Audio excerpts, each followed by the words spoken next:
ጸጉሩ እንደ ገለባ ደርቆ ተበጣጥሶ ጫፉ ተሰንጥቆ ወይንም ደግሞ ተፈጥሯዊ ወዙን አጥቶ ተስፋ ቆርጣችኋል? በማንኛውም ጊዜ ስታበጥሩት የሚረግፍ የሚጠላለፍና ለማስያዝ የሚያስቸግር ከሆነ ጸጉራችሁ ከፍተኛ የእርጥበትና የፕሮቲን እጥረት አጋጥሞታል ማለት ነው። በእርግጥ አብዛኞቻችን ጸጉራችን በሚደርቅበት ጊዜ በኬሚካል የተሞሉ ውድ ኮንዲሽነሮችንና የጸጉር ዘይቶችን በመግዛት እንግዲህ መፍትሄ ለማግኘት እንሞክራለን።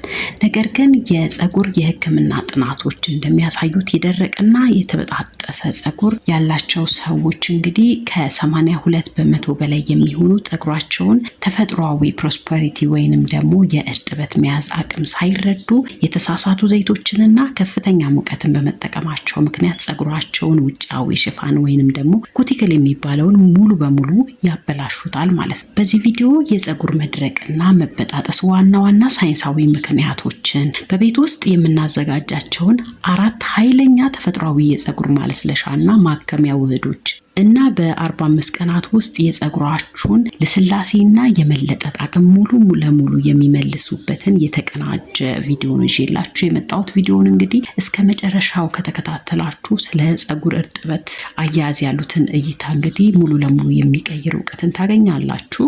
አሁኑኑ ማስታወሻችሁን ይዛችሁ እንግዲህ ወደ ሳይንሳዊው እውነታ እንለፍ። ጸጉር ለምን ይደርቃል?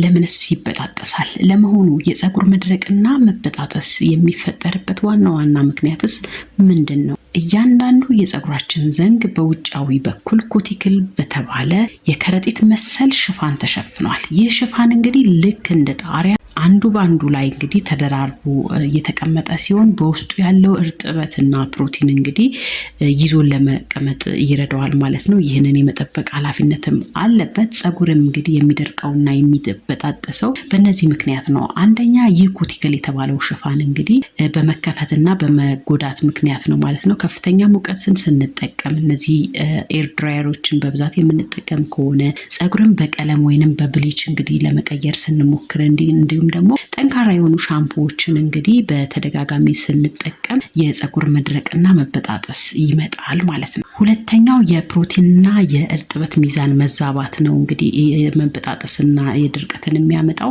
ጸጉር ፕሮቲን ብቻ ካለው ይደርቃል ማለት ነው። እርጥበት ብቻ ደግሞ ካገኘ ደግሞ ይለጠጥና ይበጣጠሳል። ሁለቱንም በተመጣጣኝ ሁኔታ ማግኘት አለበት ማለት ነው። ሌላው ሶስተኛው የተፈጥሯዊ ዘይት ማነስ ነው ማለት ነው። የራስ ቆዳችን በራሱ በተፈጥሮ እንግዲህ ወዝ አለው፣ ሴበም የሚባል ማለት ነው። ይህ የጸጉር ወዝ እንግዲህ በተለያየ ምክንያት በጣም ጠንካራ ሹሩባ በምንሰራበት ሰዓት ወይንም ደግሞ በጣም ወፍራም ጸጉር ካለን እስከ ጫፍ ድረስ ላይደርስ ይችላል። ስለዚህ ጫፍ አካባቢ ጸጉራችን መድረቅ ሊያጋጥመው ይችላል። ሌላኛው ደግሞ አራተኛው ከባድ ውሃ ወይንም ደግሞ ሃርድ ወተር ተጽዕኖ ነው። ከፍተኛ ሚኒራል ያላቸውን ውሃ እንግዲህ ጸጉራችን ላይ ስናደርግ እርጥበት እንዳይገባ ያደርገዋል ማለት ነው። እነዚህን ሳይንሳዊ ችግሮች በቤት ውስጥ እንግዲህ እንዴት አድርገን እንፈታለን ወደሚለው እንሂድ።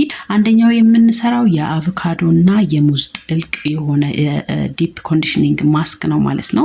አቮካዶ በፋቲ አሲድ እና በቫይታሚን ኢ የበለጸገ ሲሆን ሙዝ ደግሞ በፖታሲየም እና ተፈጥሯዊ ዘይቶች እንግዲህ የበለጸገ ነው። ስለዚህ የሚያስፈልጉን ነገሮች 1 የበሰለ አቮካዶ፣ 1 የበሰለ ሙዝ እና 2 የሾርባ ማንኪያ የወይራ ዘይት ወይንም ደግሞ ኮኮናት ዘይት ነው። አዘገጃጀቱም በጣም ቀላል ነው። ሁሉንም ውህዶች በደንብ በመፍጨት ማድረግ ይኖርባችኋል። ከዛ በኋላ አጠቃቀሙ ጸጉራችሁን ከታጠባችሁ በኋላ ውህዶቹን ከስር ጀምራችሁ እስከ ጫፍ ድረስ በደንብ መቀባትና በላስቲክ ሸፍኖ ለ30 ደቂቃ ማቆየት፣ ከዛ ደግሞ መለቃለቅ ነው ማለት ነው። ይህንን እንግዲህ በሳምንት 1 ጊዜ ብትጠቀሙ በቂ ነው። ሁለተኛው አሰራር የእንቁላልና የእርጎ ፕሮቲን ትሪትመንት ነው። እንቁላል ከፍተኛ መጠን ያለው ፕሮቲን ስላለው የተሰባበሩና የተጎዱ የጸጉር ህዋሳትን እንግዲህ ያድሳቸዋል። የሚያስፈልጉን ነገሮች 1 ሙሉ እንቁላል።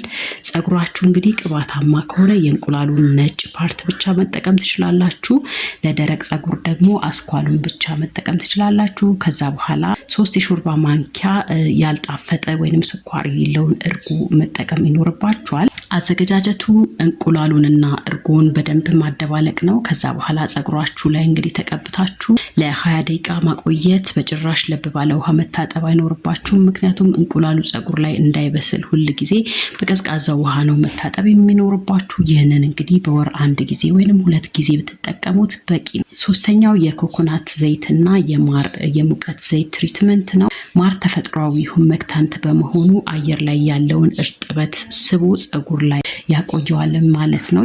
የሚያስፈልጉን ነገሮች 3 የሾርባ ማንኪያ ኮኮናት ዘይትና 1 የሾርባ ማንኪያ ንጹህ ማር ነው። አዘገጃጀቱም ዘይቱንና ማሩን ለብ ባለ ሙቀት ማሞቅ ነው። በጣም እንዳይንተከተክ ጥንቃቄ ማድረግ አለባችሁ። ከዛ በኋላ ፀጉርና ራስ ቅላችሁን ተቀብታችሁ ለ5 ደቂቃ ማሳጅ ማድረግ። ከዛ በኋላ ለ15 ደቂቃ አቆይታችሁ መታጠብ ይኖርባችኋል። አራተኛው አሰራር የሬት ወይን የኦሊቬራ እና የወይራ ዘይት ሌቬን ስፕሬይ ነው ማለት ነው። የሬት ጄል ከውሃ ጋር ወይንም ደግሞ ከወይራ ዘይት ጋር እንግዲህ ቀላቅላችሁ በስፕሬይ ቦትል አድርጋችሁ በየቀኑ ፀጉራችሁን ስትቀቡት ማለት ነው እንዳይደርቅና ልስላሴ እንዲኖረው ያደርጋል ማለት ነው። ውህዶቹን ከመጠቀም ጎን ለጎን እንግዲህ እርጥበትን ፀጉራችሁ ላይ ስር አድርጉ እንዲያቆይ እነዚህን ዘዴዎች ተጠቀሙ። አንደኛ ማድረግ ያለባችሁ ሊኪ ወይንም ደግሞ ውሃን ፀጉር ላይ መስጠት ይኖርባችኋል። ፀጉራችሁን በውሃ ወይንም ደግሞ በፈሳሽ ሌቭል ኮንዲሽነር ማራስ አለባችሁ። ሁለተኛ ላይ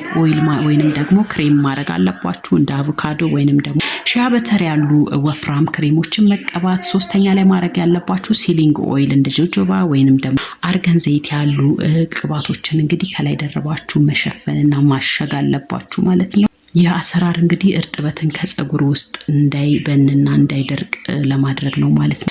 እነዚህን ስህተቶች ደግሞ የምትሰሩ ከሆነ ፀጉራችሁ ሊደርቅና የበለጠ ሊበጣጠስ ይችላል። አንደኛ ፀጉራችሁን ሞቅ ባለ ውሃ መታጠብ ነው። እንግዲህ ሞቅ ያለ ውሃ ተፈጥሯዊ ዘይቶችን ሙሉ ለሙሉ አጥቦ ይወስደዋል ማለት ነው።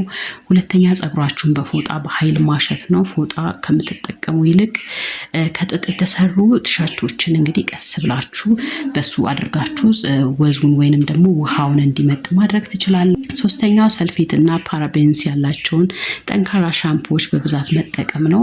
ሌላው የምትሰሩት ስህተት ደግሞ ፀጉርን ሳታርሱ እንግዲህ ዝም ብላችሁ በደረቁ ማበጠርና መበጣጠስ ነው። አምስተኛው የፀጉር ጫፍ ሲሰነጠቅ አለመቁረጥ ነው። የተሰነጠቀ ጫፍ ወደ ላይ እየተሰነጠቀ ስለሚሄድ መቆረጥ አለበት። ሰው እንግዲህ ይሄንን በትክክል የምትጠቀሙ ከሆነ በ45 ቀናት ውስጥ እንግዲህ በተከታታይ ከተጠቀማችሁት እነዚህ ለውጦች ታገኛላችሁ።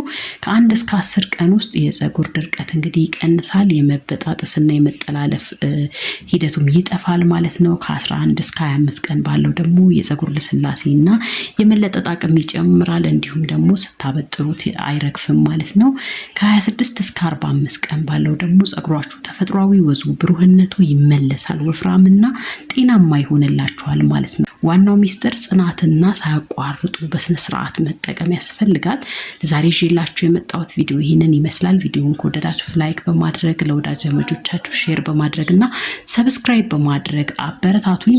በቀጣይ ቪዲዮ በሌላ ርዕስ እስክመለስ ድረስ ሰላማችሁ ብዝት ይበልልኝ።